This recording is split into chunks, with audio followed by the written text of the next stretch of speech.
Welcome to the Living Loud and Proud podcast, brought to you by Disability Pride, Pennsylvania. If you need a link to the transcript for this episode, please visit our accessible website at www.disabilitypridepa.org/podcast. And now, here is your host. Hi, folks. Welcome to the Living Loud and Proud podcast from Disability Pride, Pennsylvania. Today, we're talking about Medicaid. Very topical. I'm your host, Phill Rosen. I'm here with my co-producer, Ray, DECA, Horton. Hello, folks. How's everybody today? And today, we have two guests on. We have Domonique, Howell, and Latoya, Maddox. Latoya, Maddox, and Domonique Howell are two disability advocates with ADAPT who staged an action with others at the House Energy and Commerce Committee meeting on May 13th of this year. This action was highlighting the tax bill being deliberated in the House that would cut over $800 billion from Medicaid. How are you doing, Dom and Latoya? To speak for both of us, this is Domonique. I am exhausted, and I'm sure Latoya is exhausted as well, for the most part, but we are happy that our presence was known and felt and heard. Yeah, well, of course, it was a lot of stuff going on that day, and, getting arrested, I'm sure, takes a lot of energy out of people. So I guess I just wanted to start off by just kind of asking you guys, what is the organization ADAPT? I'm exhausted, but I'm glad the Republicans ultimately didn't get anything done. So, with that being said, ADAPT is a national grassroots organization that's been around for 44, almost 45 years. We are a group of direct activists who go out and fight for the rights for people with disabilities. We're nonviolent, civil disobedient organization, and what we know for a fact is that direct action, when our lives are on the line, has been the most effective way for Congress or our local governments to hear us and to, make good changes for the disability community. Oh, awesome. And is there any relevant history of ADAPT that you guys want to cover real quick? Or So I guess the biggest piece that people who may be new to listening or new to learning about ADAPT is that we were very instrumental in helping the Americans with Disabilities Act get passed, which will be 35 years old on July 26th of this year. So I think that would be very poignant for people to learn and research. When Medicaid was trying to get cut, I think it was back in 2017, we took over the Speaker of the House then was, I believe, Mitch McConnell's office, and we honestly helped save Medicaid that year, along with other direct activists that were out there. Oh, okay. I not to correct you or anything, but I think he was the Senate Majority Leader at the time. But that's really cool. That's awesome to hear that you guys were instrumental in the ACA. I think I remember seeing some of the clips in 2017 on the news. Just like I saw the clips of the action at the House Energy and Commerce Committee meeting just about a week ago. What circumstances made this action necessary? I mean, as you said in the beginning of your introduction, $850 million will be cut from Medicaid, and that's a sizable amount for the whole United States. And the people that will be most affected will be the disabled community, and our services and our wages for the people that help us. So that's what made this important to speak up and to take into action, so to speak. Right. And are there like any finer points to that you could flesh out a little bit more that maybe aren't being discussed in the broader discussion of the bill, and the potential cuts? Can you Yeah. elaborate, expound a little bit? Like, I keep hearing a lot of people talk about how Medicaid covers a lot of different things, right? There's a lot of different programs that are partially funded by Medicaid that a lot of people don't necessarily realize. Like, for instance, ADAP could be potentially one of the things that would get cut heavily under this bill, which Right. is like the assistive drug program for a lot of states. Um, the thing that a lot of people are focusing on are more the discussion of things like the expanded Medicaid, like under the ACA, Right. could completely go out the window because they're forcing states to fund that themselves. So I guess our campaign this year was keys to the community, which are based on services and wages, and also housing. But we're not here to speak about housing, and everybody knows that there's a housing crisis um, all over the country. So that's not really what we're here to focus on. But when we say services and wages, we're specifically talking about services that are covered by Medicaid, and we're specifically talking about the wages for the people that provide us services under home and community-based services. And what people may not realize is that all over the country, home and community-based services has already been threatened to be cut from people who receive Medicaid, even without this bill. And so, since it's already being slashed, we know that with this 850 million idea of cutting Medicaid, that those services will continue to be cut, and that without those services, people like myself and Latoya and other adapters, are potentially will either end up in nursing homes or worse, end up dead, because without those services, we cannot continue to live or thrive or survive in this country without Medicaid. Right. Yeah, that makes sense. Are there any other services that Medicaid provides to disabled individuals they otherwise would not have access to besides the community-based care? Yes, this is Latoya. So, we get under that we get home modifications done. So, a lot of people who need grab bars, stair lifts outside their homes, ramps, things of that nature, they might not be able to get there, or it may take even longer because I just got my bathroom done and it took a year and a half for it just to get approved to get done, and it took them a week to put it in. So Wow. think of Medicaid getting cut and how much longer people would have to wait. Things of that nature. Our transportation. Some of us we live in Philadelphia. We use the SEPTA transportation system, and yes, it has its flaws, and yes, they are up against a rock and hard place. However, without that fair allotment that we get through our waiver, we would have to come out of pocket every month between $144 for zone 2 to however much they are for cross country, because some consumers go everywhere when they get a cross country pass through their waiver, or at least a higher level like a zone 3, zone 4, things of that nature.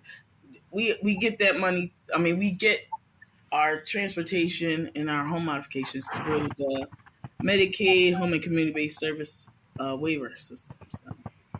And not only to mention that, but durable medical equipment like wheelchairs and you know um, shower chairs and those kinds of things that we need. Our PERS unit, which are um, personal emergency response unit, also known as Life Alert, which, a lot of us live independently and all of us don't have 24-hour care. And so if there's an emergency that happens, this is something that Medicaid pays for. So people don't realize that a lot of things that are, it's not just like, oh, Medicaid, it's the services that Medicaid provides to allow us to live independently. But to even take it a step further, we know that dental health will be the first to be cut because, they don't really take dentistry as a serious medical need. And so that's the first to be cut. Those are things that everyone needs, but particularly disabled folks, because we have other issues medically that, require us to have dental care on a regular basis. So, there's so many nooks and crannies that people are not thinking about. Nursing homes will lose funding, even though as a DEP, we're not like a big proponent of that. We don't believe in institutional living. But that means that if nursing homes lose funding, then there are more people that need to get out, and we don't have enough housing. So everything comes back to what Medicaid provides, because there's a housing shortage for everyone. But then you think about people who are disabled and low income and not enough accessibility and integrated and affordable housing across the country, not just here in Pennsylvania, which, Right. as I'm sure you guys know, Pennsylvania, and Philadelphia, and particularly, we have the largest population of disabled people. So to think about all of the people that live in the nursing homes, which we also have a large population of institutional living here, if they get thrown out because there's no Medicaid coverage, where are they going to live? Are they going to die? There's a lot of things to think about here. So it crux down to that. And then there's mental health. I just did a post about it. Like, there's 58.7 million people as of 2022 estimated with a mental disability. And that's adults. And there's 7.7 million children that are also have been diagnosed with a mental disorder or disability as of 2023. Medicaid helps provide psychiatrists, psychologists, programs and services, support. We're talking treatment for drugs and alcohol and all of those things that mental disability cover. Medicaid helps cover that for a lot of Americans. So there's so many things to think about. Mm-hmm. Not just what you can see physically. Yeah, of course. And something that I've kind of noticed in some of the discussions from like some of the people who are in charge of health and human services, and we can debate all about them however long you want, but I've been hearing things about like trying to cut CHIP and stuff like that. Is CHIP kind of part of Medicaid, or is that a separate program? Do you happen to know? CHIP is a part of Medicaid, but it has different qualifications than straight Medicaid does. Just like Right. Latoya and myself, we're on home and community-based services waivers through our MCO, which is a different part of Medicaid. So Medicaid is split up into so many different sectors and avenues. That's another thing that people aren't thinking about. They're not thinking about, Mm-hmm. And I'm, when I say people, I mean Americans. We're talking the senators, the representatives. They're not thinking about the children that are on CHIP. They're not thinking about people who are on waivers. They're not thinking about all of the different things that Medicaid covers, because it's such an expansion, right? As we talk about the expansion program, that it covers so much that $850 million will slash each program, regardless of how they look at it, because you have to get the money from somewhere, so you're going to have to cut into every program. Right. Yeah. And, the other kind of thing that I think a lot of people, are talking about and whatnot, but maybe it's a little bit of a subtle idea, is like so many people when they go off of Medicaid, right? Um, they're going to stop. They're not going to stop, needing care, right? But they're going to stop going to their primary care or having like regular follow-ups and stuff like that. A lot of the preventive side of things. So what ends up happening is we end up forcing them into a situation where they have to wait for care until suddenly they have to go to the emergency room, get, whatever life-saving care is at the time. And then at the end of the day, they're not going to be able to pay that back. A lot of people, right? So we're going to end up in this situation where they have to give the care, and then, the taxpayer is going to have to pay, 3 times, 4 times more just to, keep people alive, when we could really just be preventing a lot of conditions from getting exacerbated, right? Exactly. Yeah. And something else that a lot of people, have kind of touched upon, but, haven't necessarily, I think it doesn't necessarily get, it's a more subtle point again, is like a lot of the more elder care services, like, like you were saying, home health care aides, for a lot of elderly people, but also people who are being paid to take care of their loved one, right? Because a lot of those programs that, I see the billboards for them, they're like, get paid to take care of your mom or your dad, whoever it is. And, Medicaid does pay for that as well. Yes, I mean, majority of those companies are not private pay companies. They receive money through the states, right? Because we're not just talking about Pennsylvania, but we see they see money through the states, and that's how they pay themselves and their employees. So again, not only will people be directly affected, businesses will be directly affected when it comes to healthcare. Right, of course. And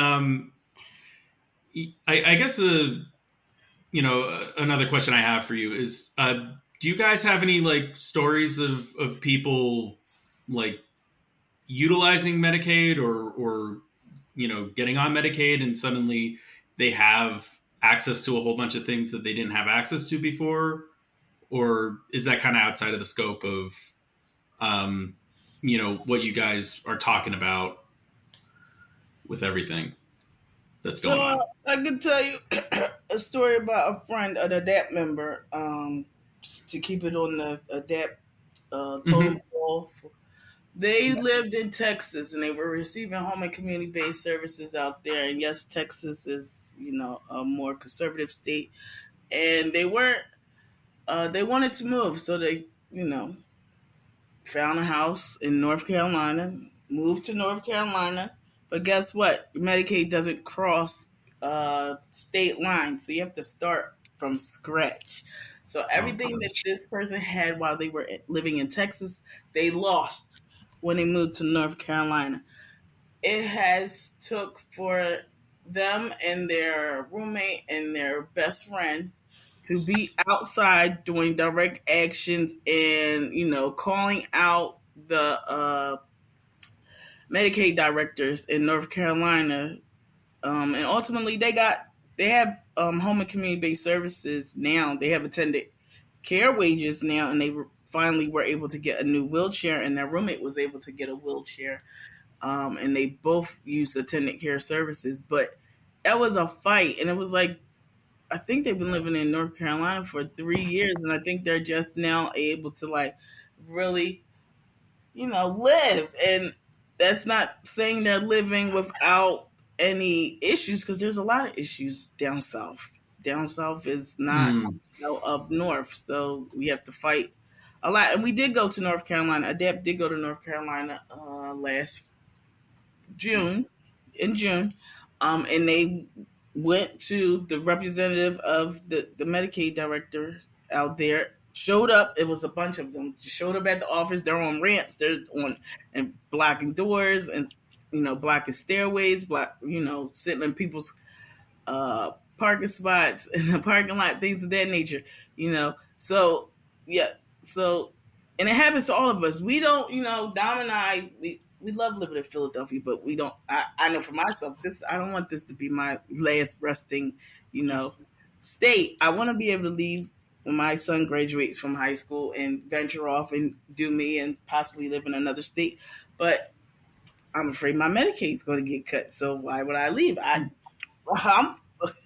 I'm not old, but I'm older, and I can't go without attendant care services. I cannot go without attendant care services. I could go a couple hours, but not 24. Not all 24. And I mean, I did live somewhere else for a period of time, and I thought that was going to be it. And it was, I lived in Georgia for a period of time, and I thought I was going to stay there to live. Now, this is 10 plus years ago, but it wasn't accessible enough. And the whole process with Medicaid to start over was just too daunting, and I would have needed it to start right away. And so, ultimately, I made the decision to come back to Philadelphia. I mean, which in the grand scheme of things, how everything panned out, I guess, it kind of worked out. But, like Latoya said, people should be able to move how, where they want, when they want, how they want, without being worried about things like, oh, I'm not going to receive Medicaid when I get there, or I'm not going to receive home and community-based services. I'm not going to be able to live independently because, our fellow adapters, they really struggled, the first 6-7 months out. I mean, with everything. And so if they had Medicaid already in place, it may have been a lot better for them. And so these are the things that we're worried about. These are the things that we are fighting for. People who will lose their Medicaid and then be without services. Like Latoya said, she can't be without services for 24 hours.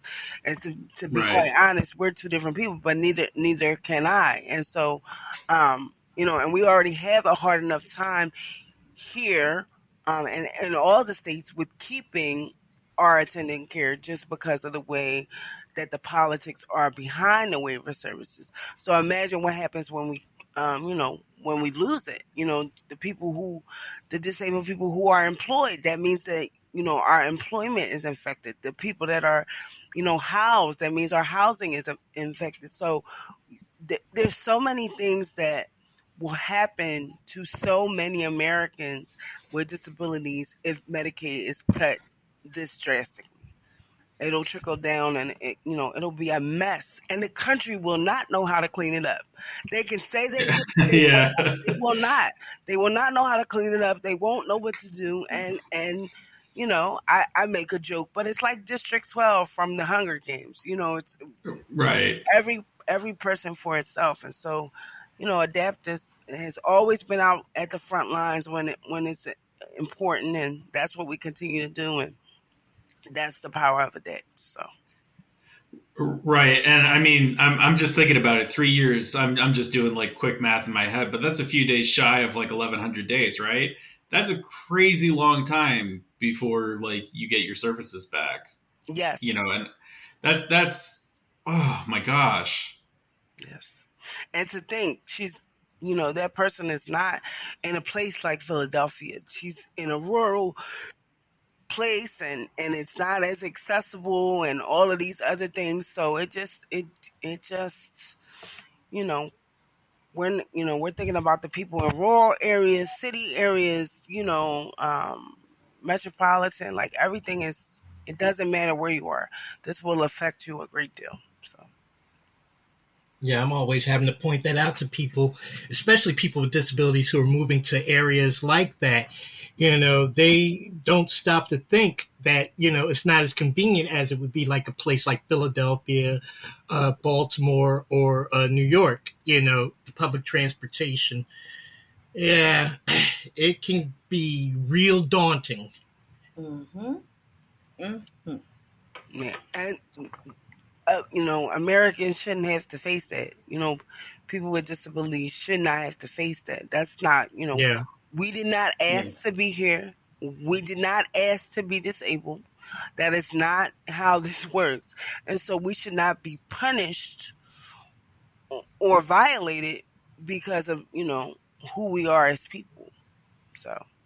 Right. And that's what this feels like. It feels like a punishment, a violation to, our human rights. And so healthcare is a human right, right? So everywhere else is free for the most part in the country. And so it should continue to be free here for the people that need it, right? Right. So, I'm just going to say it. Those people who are making the decisions for us have never walked in our shoes or even close to it. So they can't understand, won't understand, and they will make their choices based on their own experience, which is nothing like ours. That's the problem. yeah, but you know what? To take that even further, they have family members who are on Medicaid at some point. They have family members who are in nursing homes. They do, whether they directly pay for them or not. Somewhere in their lineage, they have people who have used Medicaid. And so to me, it's just like stop and think and use humanity. Exactly. But we're talking about, and I'm being clear, we're talking about an administration who does not care about the American people. Regardless if it's the American people who voted for them or not, they do not care. And it is blatant disrespect, and it is blatant disregard for everything that everyone has worked for in this country. The administration is just dismantling it all, and so, Yeah. unfortunately, it is. But we're going to continue to fight and make our voices heard and make our presence known, and hopefully, we can turn the tide again like we did in 2017. It was technically under the same president, so it may be possible. I mean, it's a little different because they have other minions. I'm not going to mince words. They have other minions under their thumb than they did in 2017. But people we didn't vote for. Yes. Yeah. So, and people who kiss the ring even more so. Yeah. Say it again, Ray. People who kiss the ring even more so. Yes. Right. Yes. And so, but I think if people are watching this and they know us by now because of all the attention, we're just, I just want to say we are in awe of all this attention that we are receiving, but we just want to thank you all for, reposting, asking us to be a part of media and wanting to hear our story and wanting to understand what ADAPT is and like really, because we had no idea. We just were doing what we always do, what we've been doing for the last almost 45 years. You know what I mean? What we did when we were trying to pass the ADA, what we did in 2017. And so, we thank the American people for paying attention. Because that's who it is, that's who it is. So we just thank them, and continue to reach out to your representatives and your senators, and really understand that everything will be affected. Your medication, your services, your doctor's offices, anything that you could think of when it comes to healthcare will be affected, and so we need you to rally behind that. Right. Not just for us, but for American people. Yeah, for sure. And I definitely want to echo, I believe it was Latoya a few minutes ago that said healthcare is a human right. And I just want to echo that again, because I do think it's very important for people to keep framing it that way. Remind people that this is something that we need, that's being taken from us, of course. Like we've been saying the whole time here, obviously. Yes. Just real quick, just in a fantasy world, if you guys had the ability to change the entire American healthcare system, I'm kind of joking. That's a very broad question, but if you guys had a chance to redo this, what what would you do to change it? Like, what would be the way that you would build it?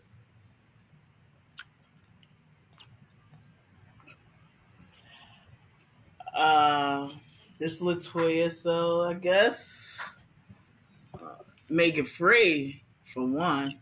Mm-hmm. Two, accessible all around the board. So I mean ASL interpreters on staff, equipment that is for people that use wheelchairs and not and those who don't use wheelchairs, those who have to be on a stretcher the full time, doctors who are well educated and not only educated by book, but educated by the people, the disabled people, so that they understand where we all are not the same. Even if you don't have a disability, just because the medication works for that person doesn't mean it's going to work for me and my disability. I don't know, Dom, you got anything else?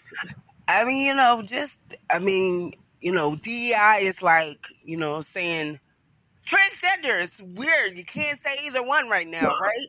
But we're going to say it. So let's bring DEI back, bring diversity, equity, and inclusion back into healthcare. Bring in health equity. It needs to be a conversation because all four of us on this podcast are different people. We all have different needs, and so we need to be treated as humans. Yep. And people, and we need a real whole care approach, right? And that's the difference between like Western and Eastern medicine. Eastern medicine, they focus less on medication and the whole care approach of the person. Western medicine don't give a shit about you, and they only care about the 15 minutes that they see your ass because that's what their insurance is going to pay for. But what happens is you don't get a whole care approach. And so everybody deserves equity. Everybody deserves to be met where they are. And so, unfortunately, because of how the healthcare system is designed, so many disabled Americans have really faced stark disparities when it comes to access to healthcare. And so if you cut Medicaid, I guess I'm bringing it back to Medicaid, we're going to continue to see those disparities and we're going to be dropping like flies. And it's unfortunate, but it's the reality that's going to happen. We're going to lose diabetic medication. We're going to lose durable medical equipment and all these other things, EpiPens and all these things that we need to survive. We're going to lose it without Medicaid because who can pay $800-900 for an EpiPen? Who can pay $800-900 for diabetic medication? Who can do that? A wheelchair costs more money than a car does. Who can pay for that? Like, you know what I'm saying? And I'm talking about a standard electric wheelchair. I'm not talking about all the bells and whistles, And so, I think the last thing I want to say is that healthcare is what rules the world, right? They are the ones that make the decision for the rest of the world. They're the ones that make the decision for the businesses and big pharma and how housing is developed and all of these other things. And so people really need to think about that, right? Too, because if in a perfect world, if we were able to change how the healthcare system was designed, we would be able to change so many other things because the biases come from the healthcare system. They're the ones that started discrimination.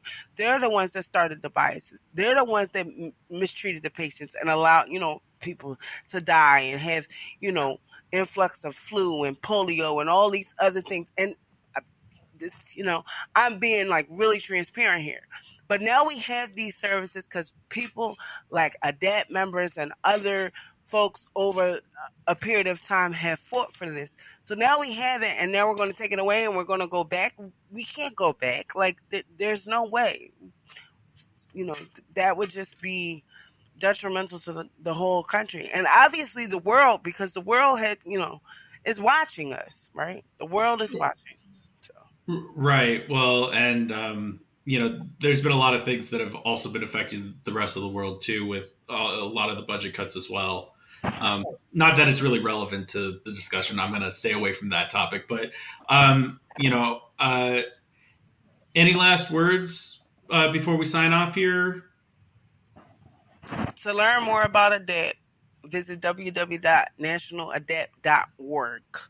If you are a person who is interested in being an activist or, just getting to know us, there are multiple chapters across the United States. So if you live on the East Coast, there's a bunch of chapters there. If you live down south, there's a bunch of chapters there. If you live on the West Coast, there's some chapters there. And so there's always ways to get involved.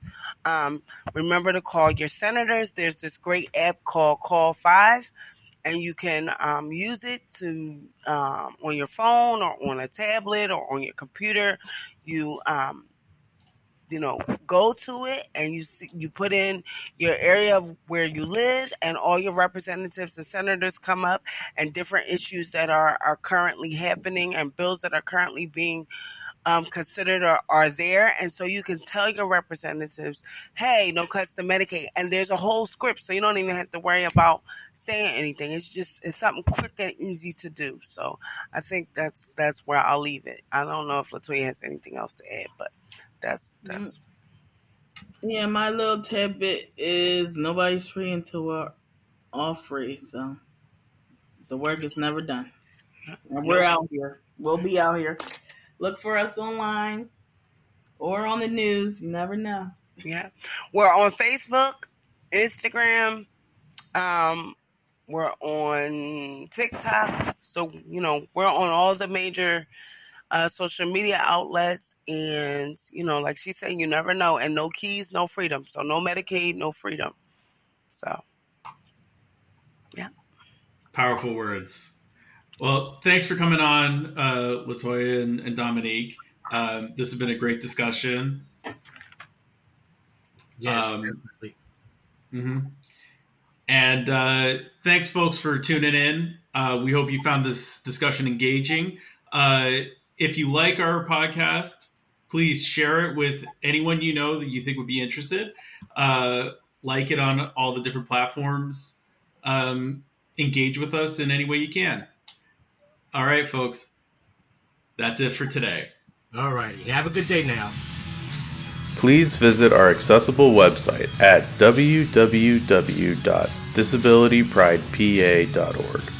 You can find us on social media at DisabilityPridePA on Facebook, Instagram, and TikTok.